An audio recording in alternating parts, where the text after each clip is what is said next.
तुम्हें लगता है तुम आंसू पोंछ लोगी तो मुझे पता नहीं चलेगा कि तुम रो रही हो? आपको किसने कहा कि मैं रो रही हूँ? अपनी आंखें देखो, चेहरा बता रहे तुम। वो आपके लाडले बेटे के लिए ना कोरमा बना रही थी, तो बस उसी के लिए इतनी सारी प्याज़ें काटी हैं तो शायद आंखों से आंसू आ गए। क्यों झूठ की जिंदगी गुजारने पे तुली हो तुम? अम्मी आपको पता है मैं आपसे झूठ नहीं बोलती। तुम मुझसे नहीं खुद से झूठ बोल रही हो। जिस इंसान की शक्ल तक देखना तुम गवारा नहीं करती, उसके साथ शादी करके पूरी जिंदगी गुजारना किस किस्म का फैसला है ये बेटा?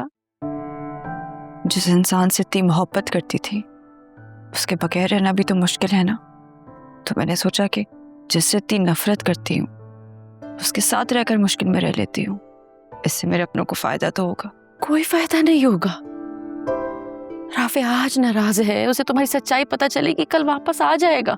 लेकिन तुम जिस डगर पे चलने की कोशिश कर रही हो ना, उससे कोई वापसी नहीं है जायशा।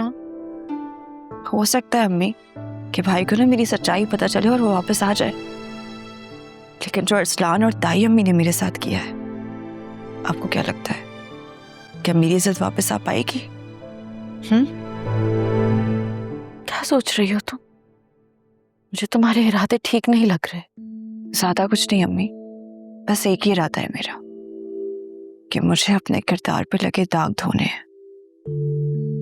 अब चाहे इसके लिए मुझे किसी से बदला ही क्यों ना लेना पड़े।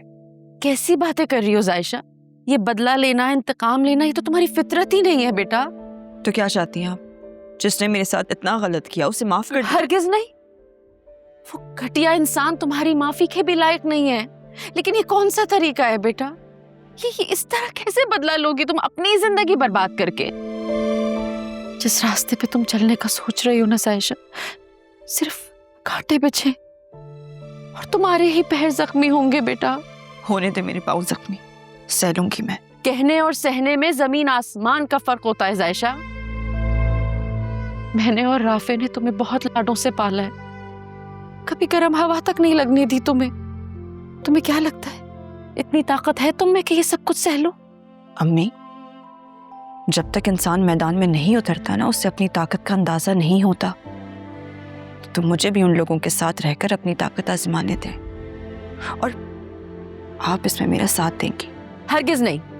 तुम्हारी इस बेवकूफी में मैं तुम्हारा बिल्कुल साथ नहीं दूंगी। जो कुछ हुआ है तुम उसे भूल जाओ, एक भयानक ख्वाब समझकर अपनी जिंदगी फिर से शुरू करो।